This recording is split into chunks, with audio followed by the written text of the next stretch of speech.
जय हिंद दोस्तों, उम्मीद करता हूँ कि आप सब लोग बेहतर होंगे। स्वागत है एक बार फिर से आप सभी का एसपीएस एकेडमी के यूट्यूब चैनल पर। दोस्तों, इस क्लास में हम लोग डिस्कस करते हैं भारत इतिहास पर आधारित महत्वपूर्ण प्रश्नों को।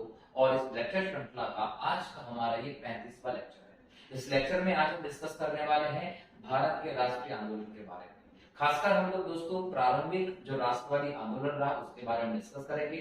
हम अगर देखें इतिहास में तो 1885 में हमें कांग्रेस की स्थापना दिखाई पड़ती है। और कांग्रेस की स्थापना जब हुई तो स्थापना से लेकर 1905 तक का जो समय रहा ये कांग्रेस के उदारवादी नेतृत्व का समय रहा। तो आज के इस लेक्चर में हम इस लेक्चर सीरीज के 35वें लेक्चर के पार्ट 1 में हम देखने वाले हैं 1885 से लेकर 1905 तक के ऐतिहासिक घटनाक्रम पर आधारित इंपॉर्टेंट प्रश्नों को। ठीक है दोस्तों, आपको इस लेक्चर को देखते समय से एक काम करना है, वो क्या कि लेक्चर को ध्यान से सुनना है, कॉपी पेन लेकर बैठना है, जो इंपॉर्टेंट फैक्ट्स बताए जाते हैं उनको नोट कर लेना है सिनॉप्सिस के रूप में, ताकि एग्जाम के पहले आप इसको आसानी से रिवीजन कर सकें कम समय में, और एग्जाम में कोई क्वेश्चन आता है तो आप आसानी से उसको बिना गलती के लगा सकें। ठीक है, तो चलिए शुरू करते हैं आज के इस लेक्चर को, जिसमें आपका पहला प्रश्न है आज का, भारतीय राष्ट्रीय आंदोलन के 1885 से लेकर 1905 के अवधि को क्या कहते हैं। याद रखिएगा, इसको उदारवादी चरण कहते हैं। 28 दिसंबर को 1885 में जब हम देखते हैं तो यहाँ होती है कांग्रेस की स्थापना। कांग्रेस की स्थापना हुई। जब कांग्रेस की स्थापना होती है दोस्तों, तो इसके नेतृत्व की बात आती है, इसकी लीडरशिप की बात आती है। इसका नेतृत्व जो है दोस्तों, हम इसको 3 भागों में बांट कर देते हैं। पहला भाग जो है दोस्तों वो उदारवादी दिखाई पड़ता है, दूसरा दिखाई पड़ता है उग्रवादी, और इसके बाद हम देखते हैं दोस्तों गांधी जी का नेतृत्व यहाँ देखने को मिलता है हमें। तो जब हम यहाँ देखेंगे उदारवादी चरण में, तो 1885 से लेकर 1905 तक का समय होता है, हम उसे उदारवादी नेतृत्व के चरण के तौर पर देखते हैं। यहाँ 1905 से 1915 तक का जो समय देखेंगे दोस्तों, ये उग्रवादी चरण के तौर पर देखा जाएगा। और 1915 में 9 जनवरी के दिन गांधी जी का भारत आगमन होता है। 9 जनवरी को प्रवासी भारतीय दिवस के तौर पर सेलिब्रेट करते हैं। जब गांधी भारत आ जाते हैं उसके बाद हमें गांधी के नेतृत्व में राष्ट्रीय आंदोलन दिखाई पड़ता है। तो यहाँ हम 1915 के बाद से लेकर 1947 तक गांधी और कांग्रेस के तौर पर चीजों को पढ़ते हैं, जिसमें आप असहयोग आंदोलन, सविनय अवज्ञा आंदोलन और भारत छोड़ो आंदोलन जैसे बड़े बड़े आंदोलन को पढ़ते हैं। लेकिन प्रारंभिक जो पहला और दूसरा चरण है दोस्तों, वो उदारवाद और उग्रवाद के नेतृत्व का चरण है। उदारवाद एक ऐसी विचारधारा है दोस्तों, ऐसी विचारधारा है, उदारवाद और उग्रवाद हम उसको जरा समझ लेते हैं। जब हम बात करें उदारवाद की, उदारवाद ऐसा है जिसमें आप आक्रामक तरीके से अपने बोल सकते विरोध को नहीं दर्शाते हैं। आपकी जो डिमांड होती है वो आप 3P पर बेस्ड होती है। किस पर बेस्ड है? 3P पर। 3P में आप बोल सकते हैं कि इसमें एक तो प्रार्थना, उसके बाद होती है याचिका, और उसके बाद आप बोल सकते हैं प्रेस। मतलब आप ये कह सकते हैं कि इसमें प्रेयर, पिटीशन और प्रेस का इंपॉर्टेंस था। जितने भी उदारवादी नेता थे उन्होंने 3P पर आधारित अपनी व्यवस्था को चलाया है। आंदोलन में कोई भी प्रभावता वो लेकर नहीं आते हैं, सिर्फ ब्रिटिश सरकार के साथ प्रार्थना करते हैं, याचिकाएं करते रहते हैं, प्रेस का यूज करते हैं। इसके माध्यम से वो अपनी मांगों को पूरा करवाना चाहते हैं। तो ये पूरी विचारधारा पर जो लोग रहे उनको उदारवादी कहा गया। इस प्रकार की विचारधारा से काम करवाने वाले कांग्रेस के नेतृत्व को उन्होंने उदारवादी नेतृत्व कहा। इसके विपरीत दोस्तों उग्रवादी जो नेतृत्व रहा वो इसके विपरीत ज्यादा काम करना चाहता है। वो सीधे तौर पर विरोध जताकर काम करना चाहता है, आक्रामक रूप से, उग्रवादी रूप से विरोध जताना चाहता है। ऐसे संगठन में हम लोगों ने उग्रवादी नेतृत्व लिया। कांग्रेस का जो 1885 से 1905 तक का नेतृत्व है उदारवादी रहा, उसके बाद उग्रवादी रहा। उदारवादी नेतृत्व की जब हम बात करते हैं दोस्तों, याद रखिएगा उदारवाद में आपको दादा भाई नौरोजी बहुत इंपॉर्टेंट नेता थे ये, लेकिन ये उदारवादी थे। सुरेंद्रनाथ बनर्जी की हम बात करें, उदारवादी नेता थे। गोपाल कृष्ण गोखले की बात करें दोस्तों, गोखले उदारवादी नेता थे। तो ये फिरोज शाह मेहता को भी आप ले सकते हैं। फिरोज शाह मेहता जो है वो भी उदारवादी थे। ऐसे महत्वपूर्ण उदारवादी नेता है जिन्होंने 1885 से 1905 तक कांग्रेस के अधीन अंग्रेज सरकार के सामने अपनी मांगे रखी थी। लेकिन जब मैं उग्रवाद की बात करता हूं तो उग्रवाद में आपको लाल बाल पाल से बोल सकते हैं, लाल बाल पाल, ये नेता इंपॉर्टेंट तौर पर दिखाई पड़ते हैं। है ना। यहाँ पर आपको बाल गंगाधर तिलक मिलेंगे, लाला लाजपत राय दिखेंगे और विपिन चंद्र पाल जैसे नेता देखने को मिलेंगे। इसके अलावा हम यहाँ पर अरविंद घोष जैसे नेताओं को भी गरम दल में शामिल कर रहे हैं। तो ये गरम दल मतलब उग्रवादी, नरम दल मतलब उदारवादी, इनके नेतृत्व में कांग्रेस अलग अलग काम करती है। तो हमने कहा 1885 से 1905 तक का जो लीडरशिप है वो उदारवादी रहा, 1905 से 1915 तक का क्या रहा, उग्रवादी रहा, 1915 के बाद से गांधी युग रहा। ठीक है, चलिए आगे बढ़ते हैं। अगला प्रश्न कहता है भारतीय इतिहास में वर्ष 1885 प्रसिद्ध है। क्यों प्रसिद्ध है? इसलिए प्रसिद्ध है क्योंकि इस समय भारतीय राष्ट्रीय कांग्रेस की स्थापना हुई थी। भारतीय राष्ट्रीय कांग्रेस को लेकर यह भी कहा गया था कि कांग्रेस जो है वो आजादी तक के लिए बनाई गई है, आजादी के बाद इस संगठन को खत्म कर दिया जाएगा। ऐसी विचारधारा के साथ, ऐसी व्यवस्था के साथ इसको बनाया गया था। लेकिन देखिए आज भी कांग्रेस हमारे देश में विद्यमान है। कांग्रेस की जब हम स्थापना की बात करते हैं दोस्तों, तो याद रखिएगा स्थापना जो है वो 28 दिसंबर 1885 को होती है। कहाँ होती है दोस्तों? बंबई में। बंबई में होती है। बंबई में कहा? याद रखिएगा, यहाँ पर गोकुलदास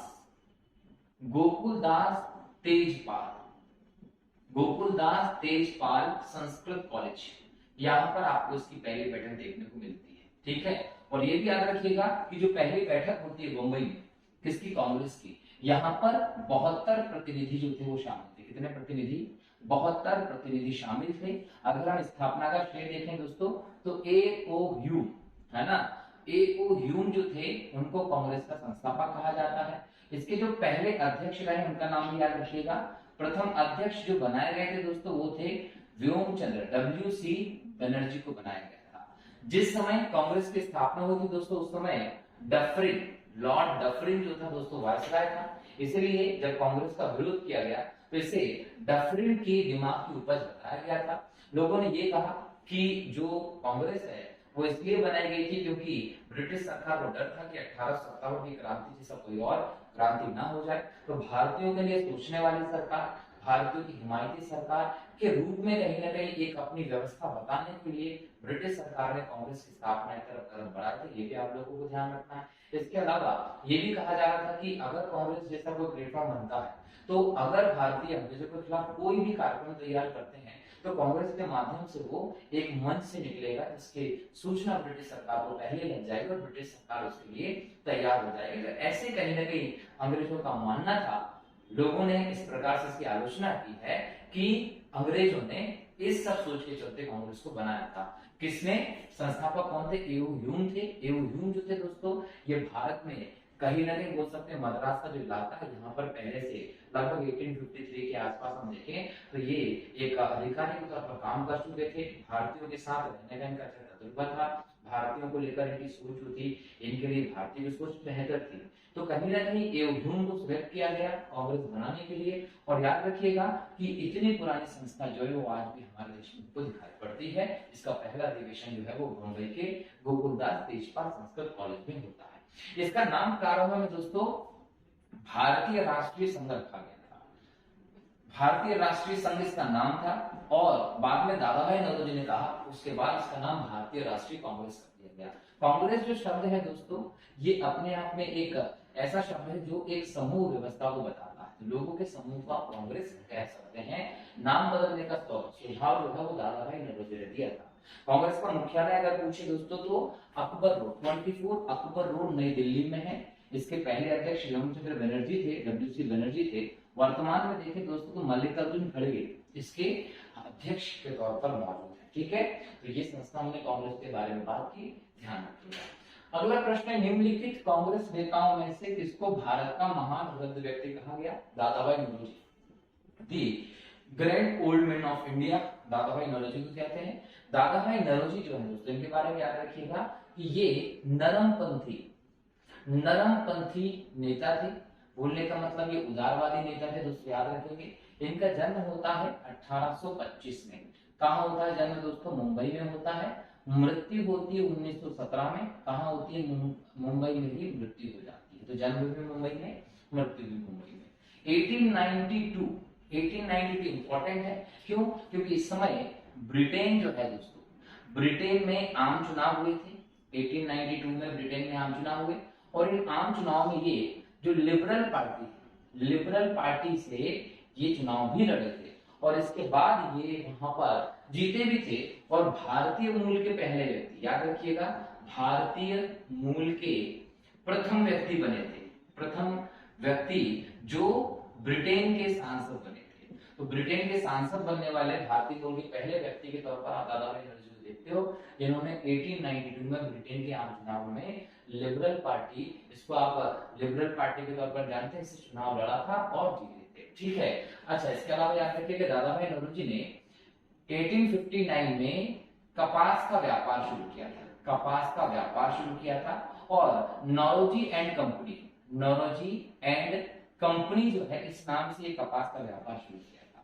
इसके बाद ये भी याद रखिएगा कि लगभग 1886 के आसपास हम देखें, 1886 में ये कांग्रेस के अध्यक्ष बने थे, कांग्रेस अध्यक्ष हैं। इसके बाद आप इनको 1906 में भी इस पद पर देखते हैं। ठीक है, ये अध्यक्ष के तौर पर भी काम कर रहे थे। स्वदेशी आंदोलन की जब हम बात करते हैं दोस्तों, उसका प्रस्ताव भी इनकी अध्यक्षता में पास करवाया गया था। भारतीय इकोनॉमी को लेकर भारतीय जनता को जागरूक करने, ब्रिटिश शासन के चरित्र की पोल खोलने में दादा भाई नौरोजी का इम्पोर्टेंट योगदान है।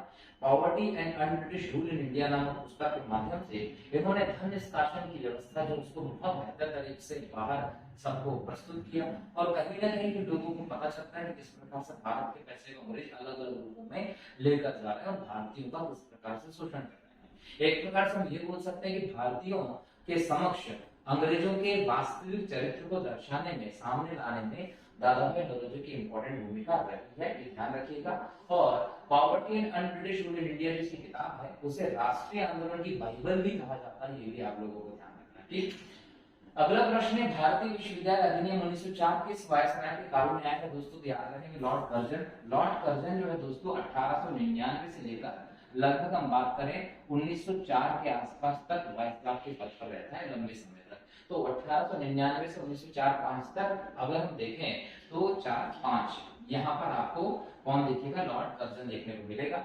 लॉर्ड कर्जन भारत में सबसे बदनाम, सबसे ज्यादा कुख्यात वायसराय के तौर पर जाना गया। बंगाल विभाजन जैसा जो निर्णय था कर्जन के समय हुआ था, ये आप लोगों को ध्यान रखना है। तो लॉर्ड कर्जन जब वायसराय था इसके समय पर भारतीय विश्वविद्यालय अधिनियम आया था। अब इसके पीछे की कहानी जानिए। इसके पीछे की कहानी ये है कि जब 20वीं सदी का प्रारंभ होता है, 20वीं सदी के प्रारंभ की जब आप बात करते हैं दोस्तों, तो एक इंपॉर्टेंट चीज पर ध्यान देने की जरूरत है। राष्ट्रवादी आंदोलन बहुत तेजी से बढ़ रहा था, कहीं ना कहीं ब्रिटिश सरकार के खिलाफ पूरे देश में एक माहौल बनाया जा रहा था। ऐसे में इस प्रकार के दादा भाई नौरोजी हो या इस प्रकार के जो नरमपंथी नेता थे और उच्च स्तर पर शिक्षित नेता थे, प्रोफेसर लेवल के जो नेता थे, इन नेताओं ने ब्रिटिश सरकार की अलग अलग रूपों से आलोचना की। इस समय देखा गया कि भारत में शिक्षा का स्तर गिरता चला था और जैसे भारत में शिक्षा का स्तर इन लोगों ने गिरता हुआ देखा, तो ऐसी कंडीशन में उन्होंने ब्रिटिश सरकार की और तीखी आलोचना करना शुरू कर दी। अब ऐसे में ब्रिटिश सरकार ने सोचा कि कुछ न कुछ काम तो करना पड़ेगा। 1902 में टॉमस रेले आयोग बनाया गया। अब ये टॉमस रेले आयोग बनाया गया और इसको शिक्षा को लेकर विचार करने के लिए कहा गया। इसने अपने विचार किया और अपनी सिफारिशें दी, जिसके आधार पर 1904 में भारतीय विश्वविद्यालय अधिनियम पारित किया गया। अब टॉमस रेले के सिफारिश के आधार पर जो भारतीय विश्वविद्यालय अधिनियम 1904 में पारित किया गया, यह भारतीयों के सकारात्मक नहीं नकारात्मक अधिनियम के तौर पर देखा जाता है। कैसे? इसने भारतीय क्षेत्र में शिक्षा को बेहतर करने की जगह पर उसको नेगेटिव इम्पैक्ट किया, उसको खराब करने की तरफ, उसके स्तर को गिराने पर ध्यान दिया। इनका लक्ष्य ये था कि भारत में जो राष्ट्रवादी की जो संख्या है उसको कम कर दिया जाए। अब राष्ट्रवादियों की संख्या को कम कैसे करेंगे? यदि शिक्षा ही नहीं मिलेगी, पढ़ेंगे लिखेंगे नहीं, समझ ही नहीं आएगा कुछ भी, तो राष्ट्रवादी लोग तैयार नहीं पाएंगे। राष्ट्रवादियों की संख्या को कम करना और अंग्रेजों के सामने उनको झुका के रखना, उनको अधीन लाने के लिए कहीं ना कहीं काम करे, ऐसी शिक्षा पद्धति को विकसित करना इनका उद्देश्य था। और इसी उद्देश्य से ही 1904 का जो भारतीय विश्वविद्यालय अधिनियम था वो भी लॉर्ड कर्जन के समय लेकर आया था। लॉर्ड कर्जन की ऐसी ही नीतियों के कारण, फूट डालो और शासन करो की नीति को जिस प्रकार से कर्जन ने अप्लाई किया, इन सब चीजों के कारण कहीं ना कहीं हम बोल सकते हैं कि ये बहुत बेकार वायसराय के तौर पर जाना जाता है। इसके समय ही 1903 में दिल्ली दरबार का आयोजन भी होता है दोस्तों। दिल्ली दरबार में भारत में जब अकालों का दौर था उस समय करोड़ों रुपया फालतू फेंका गया। झूठी शान शौकत के लिए, और कहीं ना कहीं बोल सकते हैं कि भारतीयों को भूखा मरने के लिए छोड़ दिया गया था। ये भी आप दूसरा दिल्ली दरबार करजन के समय किया। ठीक, चलिए अगला प्रश्न है, भारतीय राष्ट्रीय कांग्रेस का प्रथम अधिवेशन लगभग आखिरी समय पर पूना से बम्बई स्थानांतरित किया गया था, क्यों?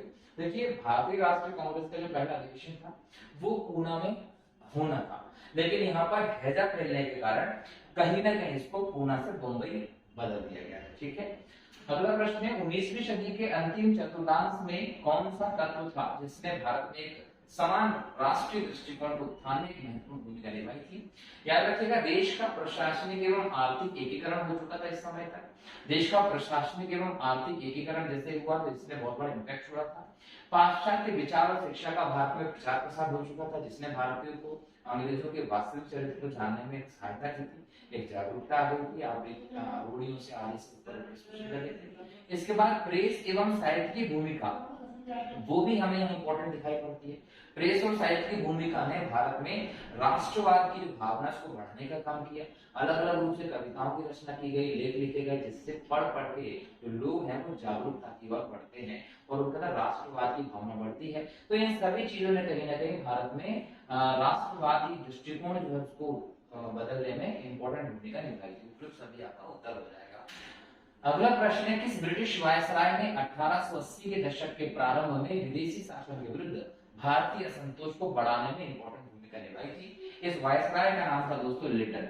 लिटन जो है दोस्तों ये भी एक बदनाम वायसराय के तौर पर जाना जाता है, ध्यान रखिएगा। ये ऐसा वायसराय था जिसने अपने समय पे बहुत सारे काम गलत ही किए थे और उन कामों को सुधारने का काम लिटन ने किया था। अब इसने गड़बड़ करने का काम किया, रिपिन ने उनको सुधारने का काम किया। तो याद रखिएगा कि रिपिन को उद्धारक के तौर पर आप जानते हैं, लेकिन वो लॉर्ड लिटन ही वायसराय था जिसने भारत में असंतोष को बढ़ाने में इंपॉर्टेंट भूमिका निभाई थी, क्योंकि इसने नीतियां भारत में कुछ ऐसी लागू की थी। जब हम लिटन की बात करते हैं दोस्तों, 1876 से लेकर 1880 के बीच में लिटन जो होता है ये भारत में वायसराय के तौर पर काम करता है। सबसे बड़ी बात ये थी कि जो लिटन है ये एक विद्वान था।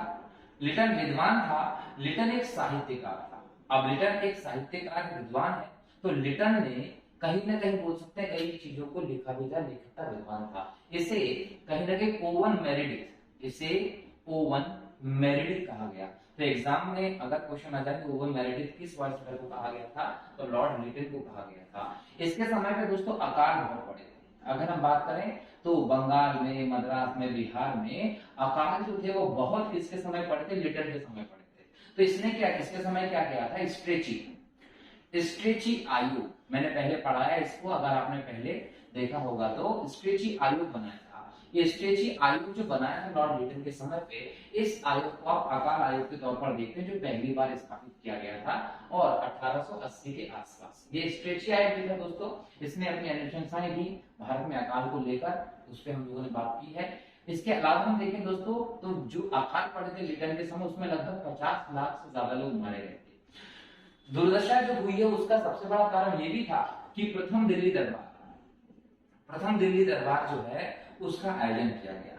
ये प्रथम दिल्ली दरबार जो है वो 1 जनवरी 1877 को होता है।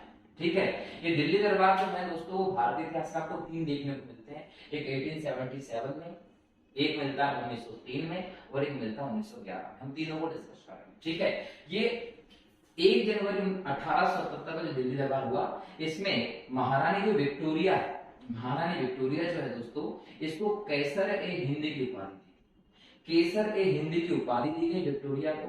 और इसी के साथ साथ इसे भारत की साम्राज्ञी, याद रखिएगा, भारत की साम्राज्ञी केसरी-हिंद की उपाधि देकर विक्टोरिया को 1 जनवरी 1877 को घोषित किया गया। देखिए यहाँ पर विक्टोरिया भारत में मौजूद नहीं है, बेगानी शादी में अब्दुल्ला दीवाना। सोचिए वहां पर महारानी विक्टोरिया है और उनको केसरी-हिंद की उपाधि यहाँ बैठे बैठे दे दे रहे हो आप, हजारों मील दूर।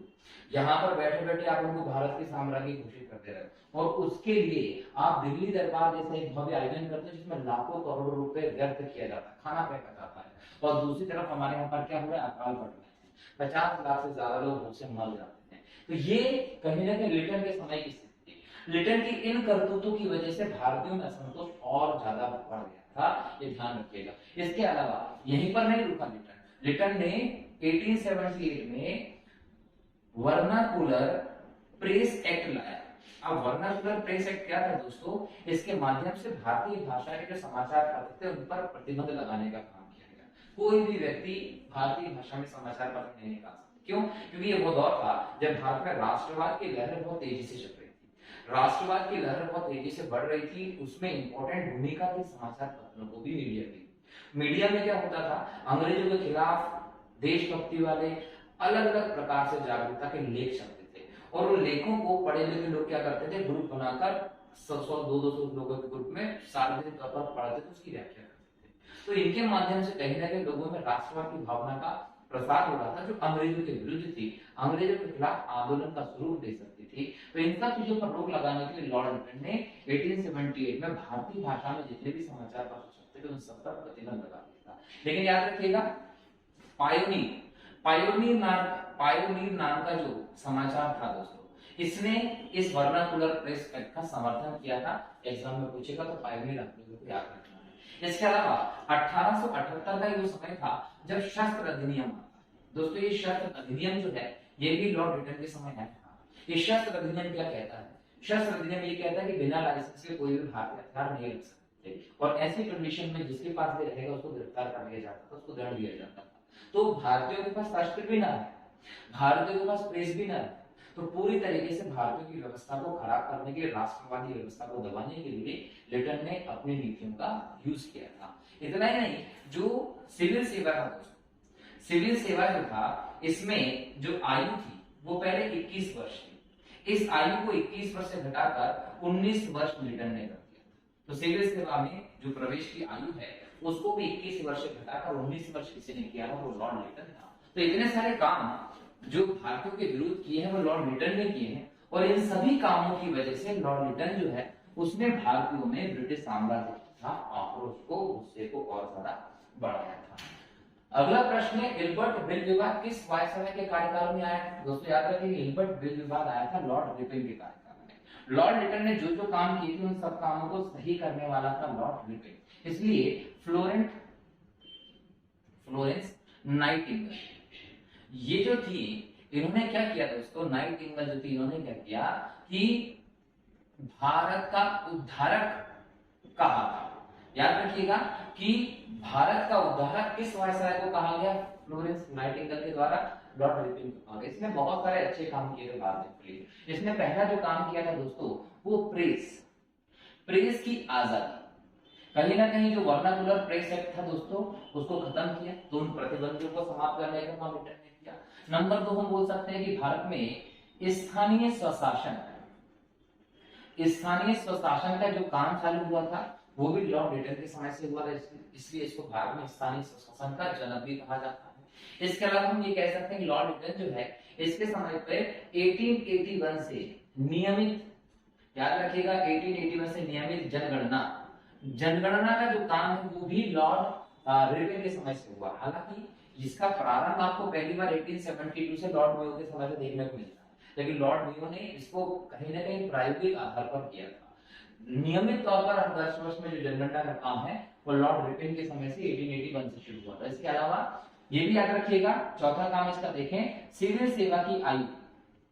सिविल सेवा की जो आयु है वो आयु जो है वो लिटन ने घटाकर 19 कर दी थी, तो इसने 19 से बढ़ाकर पुनः क्या कर दी, 21 वर्ष कर दी थी। इसके बाद हम देखें दोस्तों तो प्रथम फैक्ट्री अधिनियम, पहला कारखाना अधिनियम, मैंने कल के लेक्चर में बताया है। ये अधिनियम भी 1881 में लॉर्ड रिपन के समय आया था, जिसमें काम को लेकर बच्चों पर कुछ रियायतें दर्ज की गई थी। ये कहा गया कि फैक्ट्री अधिनियम जो है वो उन्हीं कारखानों पर लागू होगा जिसमें कम से कम 100 कर्मचारी हैं। 7 वर्ष या उससे कम उम्र के बच्चों को काम नहीं करने दिया जाएगा। 7 वर्ष से 12 वर्ष के जो बच्चे होंगे वो केवल 9 घंटे काम करेंगे, 1 घंटे का दिन में रेस्ट दिया जाएगा, महीने में 4 छुट्टी दी जाएगी। इस प्रकार से जो है वो इम्पोर्टेंट प्रावधान जो है प्रथम फैक्ट्री अधिनियम में किए गए थे। इसके अलावा दोस्तों एक और इम्पोर्टेंट काम हुआ इल्बर्ट बिल। ये बिल कहीं ना कहीं हम बोल सकते हैं 1883 के आसपास लेकर आए थे रिपन, और इस बिल में कहा गया था कि जो भारतीय न्यायाधीश हैं वो यूरोपीय लोगों के मुकदमे भी सुन सकते हैं।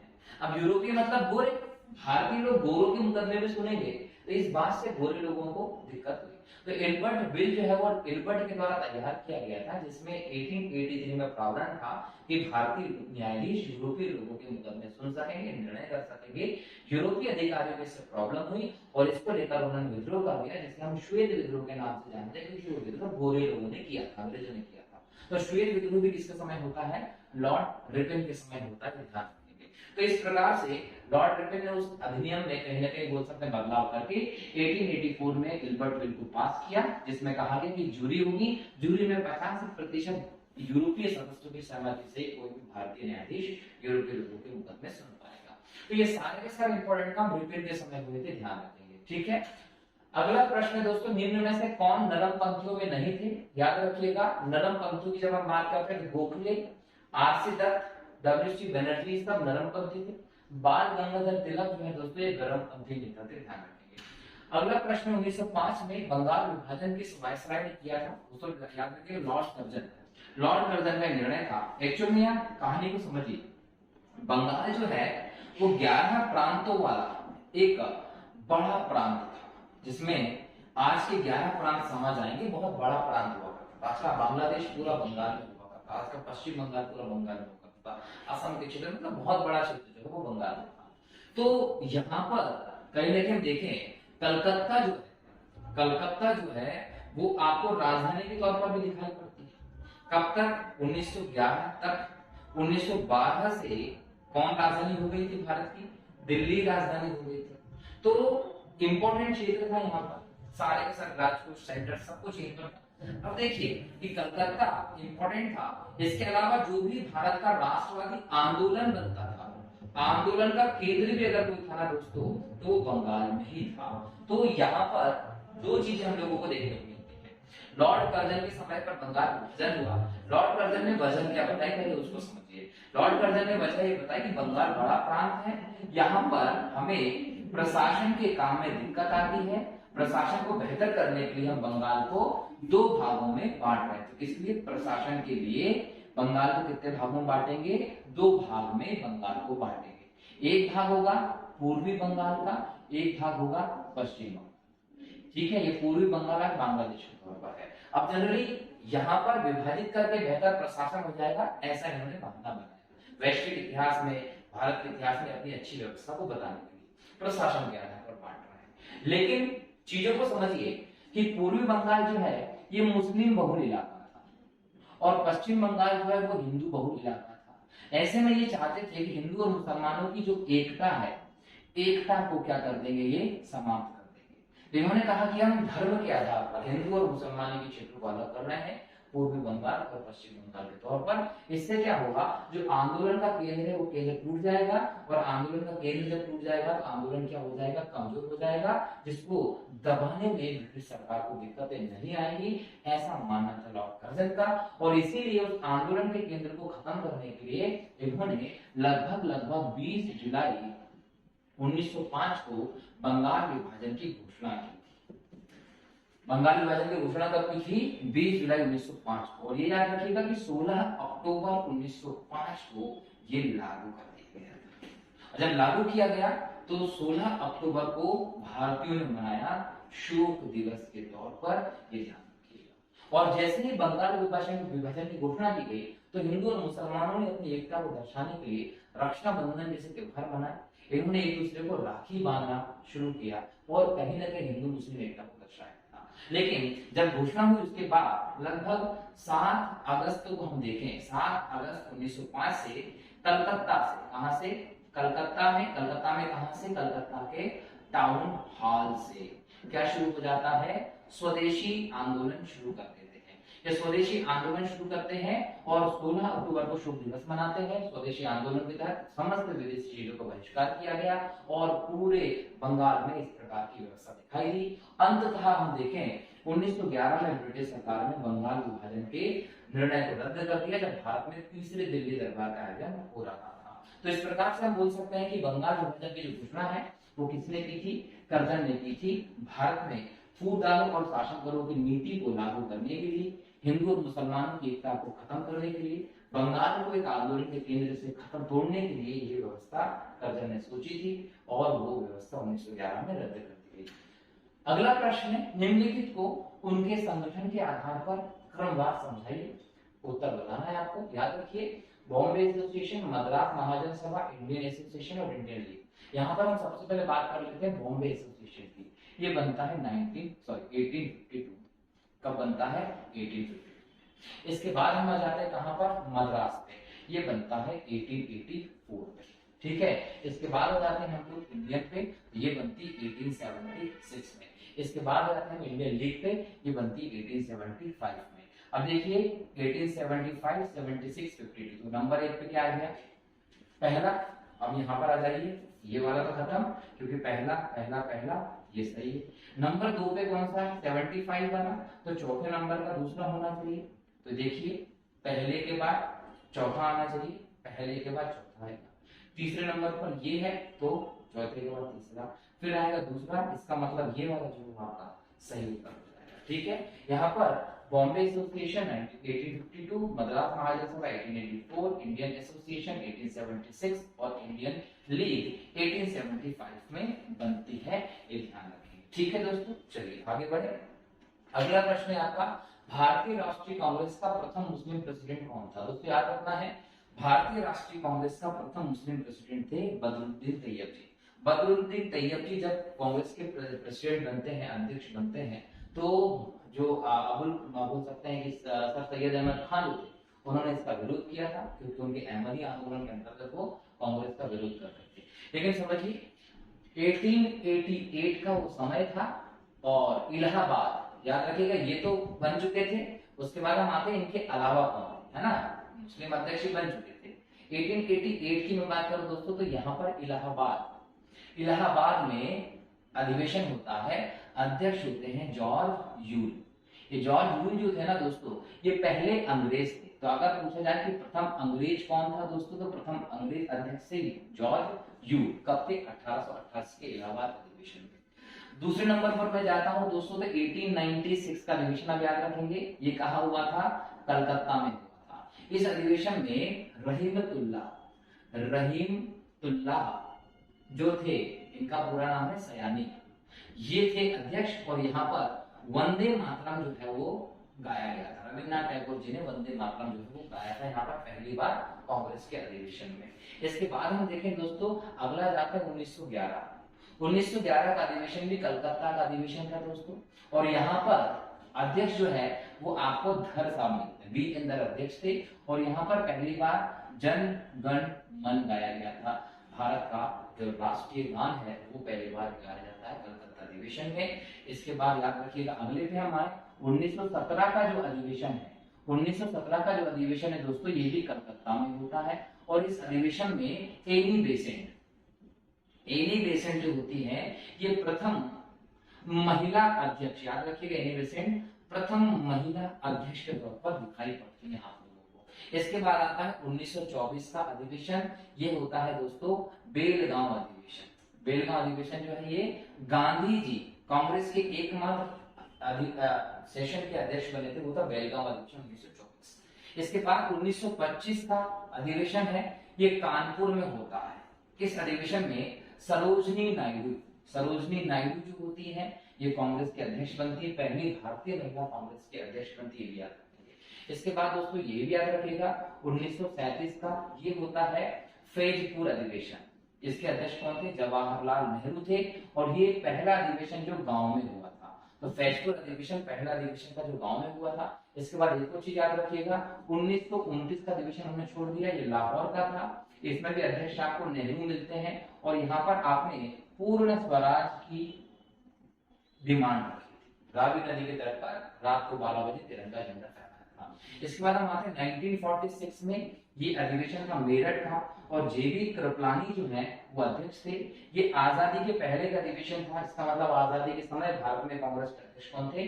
जेबी कृपलानी थे। इन सभी अधिवेशनों का आप अच्छे से लिख लीजिएगा, ताकि एग्जाम में ये अगर क्वेश्चन आ जाए तो काम हो जाए। क्योंकि जरूरी नहीं एग्जाम में क्वेश्चन यही आए कि भारतीय राष्ट्रीय कांग्रेस के पहले मुस्लिम प्रेसिडेंट कौन थे, यही थोड़ा पूछेगा। अंग्रेज पूछ सकता है, पहले महिला पूछ सकता है, पहले भारतीय महिला पूछ सकता है, गांव में कौन सा होता है ये पूछ सकता है, कुछ भी पूछ सकता है। तो याद रखिएगा ये स्थिति। अगला प्रश्न है, किसने कहा था कांग्रेस पतन के लिए लड़खड़ा रही है, मेरी सबसे बड़ी अभिलाषा जब तक मैं भारत में हूँ, कांग्रेस की शांतिपूर्ण समाप्ति में सहयोग करना है। ये कहना था दोस्तों लॉर्ड कर्जन का, याद रखिएगा, लॉर्ड कर्जन का कहना था। इस बात की व्यवस्था कर्जन जो है दोस्तों, ये भारत में 1899 से लेके 1904-5 तक वायसराय के तक पर रहते हैं, ठीक है। तो ये लॉर्ड कर्जन ने कहा था, इस कथन को याद रख लीजिएगा। अगला प्रश्न देखते हैं। अगला प्रश्न है आपका, भारतीय राष्ट्रीय कांग्रेस के 1905 के बनारस अधिवेशन के अध्यक्ष कौन थे? याद रखिएगा, जो बनारस अधिवेशन था उसके अध्यक्ष गोपाल कृष्ण गोखले थे। 1905 में जो बनारस अधिवेशन हुआ था, इसमें स्वदेशी और बंगाल विभाजन के बहिष्कार के आंदोलन का समर्थन किया गया। अगला प्रश्न निम्नलिखित में से कौन सा भारतीय राष्ट्रीय कांग्रेस के स्थापना अधिवेशन में उपस्थित नहीं थे? याद रखिएगा, सुरेंद्रनाथ बनर्जी जो है वो भारतीय राष्ट्रीय कांग्रेस के इस व्यवस्था में शामिल नहीं थे। सुरेंद्रनाथ बनर्जी जो है दोस्तों भारतीय स्वाधीनता सेनानी थे, ये भी आप लोगों को ध्यान रखना है। अगला प्रश्न है, भारत के पहले लोक संघ लैंड होल्डर सोसाइटी की स्थापना कब हुई थी? दोस्तों याद रखेंगे 1838 के आसपास लैंड होल्डर सोसाइटी की स्थापना हुई थी, और ये सोसाइटी की स्थापना दोस्तों कहाँ हुई थी? कलकत्ता में हुई थी। एग्जाम में पूछे कि लैंड होल्डर सोसाइटी कहाँ हुई थी, तो कलकत्ता में हुई थी। ये एक राजनीतिक संस्था थी। कैसी संस्था थी? एक राजनीतिक संस्था थी, और इस संस्था का उद्देश्य था जमींदारों का कल्याण करना। तो जमींदारों के कल्याण के लिए ये संस्था थी, ध्यान रखना है। और इस संस्था की स्थापना में दोस्तों याद रखिएगा, प्रसन्ना कुमार टैगोर इनका हाथ रहा है। इसके अलावा राधा कांत देव का हाथ रहा है। राम कमल सेन का हाथ रहा है। इसके अलावा याद रखिएगा भवानी चरण मित्रा जो है उसका भी इसमें हाथ रहा है। एक जमींदारी एसोसिएशन इसका पहले नाम था, जिसको बाद में लैंड होल्डर सोसाइटी कर दिया गया था। इन लोगों ने सबने मिलकर इसकी स्थापना 1838 में की थी, जमींदारों के कल्याण के लिए। दादाभाई नौरोजी ने 1866 में ईस्ट इंडिया कंपनी एसोसिएशन की स्थापना कहाँ की थी? दोस्तों लंदन में 1886 में दादाभाई नौरोजी ने संस्था की स्थापना की थी। अगला प्रश्न है, 1870 में पूना सार्वजनिक सभा की स्थापना किसने की थी? तो याद रखिएगा, गोपाल कृष्ण गोखले, महादेव गोविंद रानडे, बाल गंगाधर तिलक, सबने मिलकर बोल सकते पूना सार्वजनिक सभा की स्थापना 1870 में की थी। इसमें दोस्तों याद रखिएगा कि और भी लोग शामिल थे, जिसमें आप गणेश वासुदेव जोशी का नाम ले सकते हैं। इसके अलावा आप इसमें S.H. चिपलुंकर का नाम ले सकते हैं। ये लोग इसमें शामिल थे। ये पूना सार्वजनिक सभा थी जो किसानों के कल्याण के लिए और जनता और सरकार के बीच में मध्यस्थता की भूमिका निभाने के लिए स्थापित थी। प्रश्न नंबर 19 कहता है, निम्नलिखित कथनों पर विचार कीजिए। भारतीय राष्ट्रीय कांग्रेस का प्रथम अधिवेशन कलकत्ता में हुआ था। भारतीय राष्ट्रीय कांग्रेस का दूसरा अधिवेशन दादाभाई नौरोजी की अध्यक्षता में हुआ था। भारतीय राष्ट्रीय कांग्रेस तथा मुस्लिम लीग दोनों ने लखनऊ में 1916 में अधिवेशन किया तथा लखनऊ समझौता संपन्न हुआ था। देखिए, पहला अधिवेशन कलकत्ता में नहीं हुआ था, बम्बई में हुआ था, तो ये वाला तो गलत हो गया। दूसरा सही है, क्योंकि दूसरे अधिवेशन में दादाभाई नौरोजी अध्यक्ष थे 1886, ठीक है। भारतीय राष्ट्रीय कांग्रेस तथा मुस्लिम लीग दोनों 1916 में लखनऊ अधिवेशन में आए थे, जिसमें एनी बेसेंट, जिन्ना और लोकमान्य बाल गंगाधर तिलक का इंपॉर्टेंट योगदान था। इसे लखनऊ समझौते के नाम से जाना जाता है, ठीक है। अगला प्रश्न है दोस्तों, निम्नलिखित भारतीय नेताओं में से कौन एक ब्रिटिश द्वारा इंडियन सिविल सर्विसेज से बर्खास्त किया गया था? दोस्तों वो थे सुरेंद्रनाथ बनर्जी। सुरेंद्रनाथ बनर्जी को 1871 में सिलहट में सहायक मजिस्ट्रेट के तौर पर पदस्थ किया गया था, लेकिन जब जातीयता के आधार पर देखें तो नस्लीय जाति भेदभाव के आधार पर इनको हटा दिया गया था। सूची 1 को सूची 2 से मिलाना है। मद्रास महाजन सभा 1884, Bombay presidency association 1885, Indian association 1876, Congress बनी थी 1885 में। संस्थाएं और उनकी स्थापना वर्ष की सूची है। अगला प्रश्न है, सूची 1 को सूची 2 से मिलाना है। कांग्रेस के उद्गम संबंधी मत और प्रतिपादन। दोस्तों जब कांग्रेस बनी तो कुछ लोगों ने इसके पक्ष में अपने विचार दिए, कुछ लोगों ने इसके विपक्ष में अपने विचार दिए। तो किन लोगों ने क्या कहा है उसको जरा समझने की जरूरत है। रहस्यमय उद्गम पट्टाभी सीतारामैया ने कहा था। थियोसोफिस्टो एनी बेसेंट ने कहा था। डफरिन की षड्यंत्रकारी दिमाग की उपज W.C. बनर्जी ने कहा था। और सुरक्षा कपाट का सिद्धांत लाला लाजपत राय के द्वारा दिया गया सिद्धांत है, ठीक है। अगला प्रश्न है, एक तरफ पुस्तक दी, एक तरफ उनके लेखक दिए हैं। History of Indian national Congress Pattabhi Sitaramayya की किताब है। House India fought for freedom Annie Besant की किताब है। India today R.P. दत्त की है। और 1857 एस एन सेन की किताब है, जो उन्होंने भारत में भारतीय स्वतंत्रता संघर्ष के इतिहास कार्य के तौर पर लिखी थी। अगला प्रश्न, निम्नलिखित में से किसने भारतीय राष्ट्रीय कांग्रेस के अध्यक्ष दो बार की थी? याद रखिएगा, वेल्डनबर्ग जो थे एक राजनीतिज्ञ थे, ब्रिटिश न्यायाधीश थे, जिन्होंने 2 बार अध्यक्षता की थी। 1889 की बात करें और एक बात की हम 1910 की इलाहाबाद। किसने कहा ब्रिटिश शासन एक स्थायी बढ़ता हुआ तथा लगातार बढ़ता हुआ विदेशी आक्रमण है, जो धीरे धीरे ही मगर पूरी तरह देश को नष्ट कर रहा है? ये दादाभाई नौरोजी का कथन है, इस कथन को याद कर लीजिए। अगला कथन है, निम्नलिखित में से किसने एक सार्वजनिक भाषण में भारतीय राष्ट्रीय कांग्रेस पर हमला किया तथा उसे जनता के एक बहुत सूक्ष्म भाग का प्रतिनिधि बताकर उसकी हंसी उड़ाई? 1884 में डफरिन ने कहा था ये, ठीक है। अगला प्रश्न है, किसने कहा मुझे खुशी है कि कांग्रेस बराबर नीचे की ओर जा रही है, क्योंकि यह राजद्रोही संस्था है और इसके नेता संदिग्ध चरित्र के लोग हैं। राजद्रोही संस्था क्यों कहा? क्योंकि डफरिन की दिमागी उपज थी, ह्यूम के द्वारा स्थापित की गई थी। अंग्रेजों को लगता था कि हमारे हिसाब से काम करेगा, लेकिन उग्रवादी राष्ट्रवादी जब आते हैं और आगे के नेता देखने को मिलते हैं, और तो कहीं ना कहीं ब्रिटिश के अगेंस्ट आंदोलन को देखते हुए उन्होंने कह दिया कि जैसे हम चाहते थे वैसे ये काम नहीं कर रही है, इसलिए कहीं ना कहीं इसे राजद्रोही संस्था के तौर पर घोषित किया गया। ये कहा था एल्गिन द्वितीय ने। एल्गिन द्वितीय 1894 से लेकर 1899 के बीच में भारत का वायसराय रहता है, जिसके बाद लॉर्ड कर्जन वायसराय के तौर पर आता है। इसने एक और चीज कही थी, एल्गिन द्वितीय का एक और वाक्य याद रखेगा, इसने कहा था कि हमने भारत को तलवार के दम पर जीता है, तो तलवार के दम पर ही हम इस पर कब्जा बनाए रखेंगे। ये कथन भी एल्गिन द्वितीय का ही था। अगला प्रश्न, उदारवादियों की कार्य पद्धति को किसने भिखमंगी राजनीति की संज्ञा दी थी? उग्रवादियों ने ऐसा कहा था। उग्रवादियों को लगता था कि उदारवादी जो है जब जब याचनाएं करते रहते हैं, प्रार्थनाएं करते रहते हैं, मांगते रहते हैं, छीनते नहीं है, तो ये भिखारियों जैसे काम नहीं करना चाहिए, उनके काम एक्टिव होना चाहिए ताकि हम छीन सके। तो उग्रवादियों ने उदारवादियों की आलोचना इस प्रकार से की थी। अगला प्रश्न, ब्रिटिश साम्राज्य के अंतर्गत स्वराज की मांग सबसे पहले किसने और कब की थी? दादाभाई नौरोजी ने 1906 में सबसे पहले स्वराज शब्द का प्रयोग कांग्रेस के पटल से किया था, और स्वराज की मांग सबसे पहले इनके द्वारा की गई थी, ठीक है। लेकिन ये स्वराज ब्रिटिश शासन के अंतर्गत था, इसको स्वशासन के तौर पर आप देख सकते हैं। ये पूर्ण स्वराज नहीं था, अंग्रेजों को भारत से भगाने की बात यहाँ नहीं की रही थी। अगला प्रश्न, उदारवादियों का सबसे प्रमुख योगदान क्या था? दोस्तों, उदारवादियों का दोस्तों बहुत इंपॉर्टेंट योगदान रहा है। उग्रवादियों ने किसी भी रूप में उदारवादियों का आलोचना की हो, लेकिन यह समझने वाली बात है कि भारतीय राजनीति में एक विचार जो बोल सकते हैं जागरूकता है, वो लाने वाले उदारवादी थे।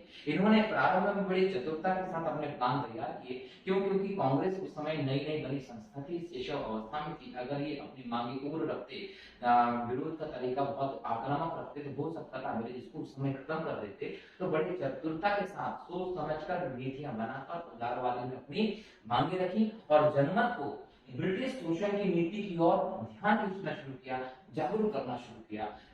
आगे जाकर इसी के कारण आपको बड़े आंदोलन देखने को मिलते हैं। तो ये आपका सही उत्तर होगा। अगला प्रश्न, किसने कहा था हमें मर्दों की तरह खुलकर कहना चाहिए कि हम अपनी मच्छर तक राग भाते हैं, हमें अंग्रेजी साम्राज्य से हुए फायदों का ज्ञान है? इसका मतलब दादाभाई नौरोजी ने कहा था, ध्यान रखिएगा। अगला प्रश्न, किसने उदारवादी के संबंध में कहा अपनी शिकायतों का निवारण करने तथा रियायत पाने के लिए उन्होंने 20 साल से अधिक समय गबोवेश जो आंदोलन चलाया, उसमें उन्हें रोटियों की बजाय पत्थर मिले। ये नरम तरीके से मांग रहे थे। 1885 से 1905 के जो 20 साल का दौर था, उसमें उदारवादी कोई खास छूट या कोई चीज अंग्रेजों से नहीं प्राप्त कर सके, इसलिए लाला लाजपत राय ने कहा कि कोई मांग स्वीकार नहीं की गई, बल्कि बंगाल विभाजन जैसे घोर निर्णय भी इस समय लिए गए थे 20 साल के उदारवादियों के नेतृत्व में। ये लाला लाजपत राय का कथन है, ध्यान रखेंगे। अगला प्रश्न है, किस उग्रवादी नेता ने उदारवादियों के संबंध में कहा था यदि हम हर साल में एक बार मेंढकों की तरह टरटरा करके चुप होते रहें तो हमें कभी भी अपने प्रयासों में सफलता नहीं मिलेगी? ये भी कहा था दोस्तों बाल गंगाधर तिलक ने। बाल गंगाधर तिलक ने कहा था कि एक बार में आके आंदोलन करने की मत आए कीजिए, ये कंटिन्यू चलाना पड़ेगा। बरसाती मेंढक की बात नहीं कि साल में एक बार आ गए और फिर लुप्त हो गए, ठीक है। अगला प्रश्न है, 1897 में किसकी गिरफ्तारी के बाद राष्ट्रीय कांग्रेस में नया मोड़ आया था? याद रखिएगा, बाल गंगाधर तिलक की गिरफ्तारी हुई, मांडले जेल बर्मा में कैद किया गया था, सजा हुई थी उन्हें लंबी। अब यहाँ समझिए कि बाल गंगाधर तिलक ने अपने 2 पत्र निकाले, 2 समाचार पत्र निकाले, मराठा और केसरी। जो मराठा था दोस्तों वो अंग्रेजी भाषा में था और केसरी जो था वो मराठी भाषा में। ध्यान रखिए, केसरी मराठी भाषा में, मराठा अंग्रेजी भाषा में निकाला था। अपने केसरी जो समाचार पत्र था उसमें उन्होंने एक लेख लिखा, देश का दुर्भाग्य। देश का दुर्भाग्य लेख जब लिखा उसमें ब्रिटिश सरकार की नीतियों की खूब आलोचना की। ब्रिटिश सरकार की नीतियों की खूब आलोचना जब की तिलक ने, तो ब्रिटिश सरकार ने उन्हें देशद्रोही, राजद्रोही घोषित करके जेल में डाल दिया था, जिसके कारण कहीं न कहीं राष्ट्रीय कांग्रेस को एक बहुत बड़ा नुकसान होता है। अगला प्रश्न है, भारत में लॉर्ड कर्जन के प्रशासन की तुलना औरंगजेब से किसने की थी? गोपाल कृष्ण गोखले ने औरंगजेब से लॉर्ड कर्जन के समय की तुलना की, ध्यान रखेंगे। अगला प्रश्न है, राजा जनता के लिए बने हैं, जनता राजा के लिए नहीं बनी। राष्ट्रीय आंदोलन के दौरान निम्नलिखित में से किसने यह वक्तव्य दिया था? दादा भाई नौरोजी ने ये कहा था कि राजा जनता के लिए बने हैं, जनता राजा के लिए नहीं बनी, क्योंकि ब्रिटिश सरकार भारतीयों का शोषण ऐसे कर रही थी, इसलिए कहा। ठीक है दोस्तों, तो आज के इस लेक्चर में हमने 1885 से लेकर 1905 तक के घटनाक्रम में इंपॉर्टेंट चीजों को क्वेश्चंस के माध्यम से डिस्कस किया। उम्मीद है कि आपको समझ में आया होगा। अगले लेक्चर में हम उग्रवादी राजनीति से संबंधित इंपॉर्टेंट क्वेश्चंस को देखेंगे। आप इस लेक्चर श्रृंखला को लगातार देखते रहिए। मिलता हूं अगले लेक्चर में नए टॉपिक के साथ, नए प्रश्नों को लेकर। तब तक के लिए बहुत बहुत शुक्रिया दोस्तों। जय हिंद, जय भारत, वंदे मातरम। अपना और अपनों का खास ख्याल रखिए, अपने आसपास स्वच्छता बहुत बहुत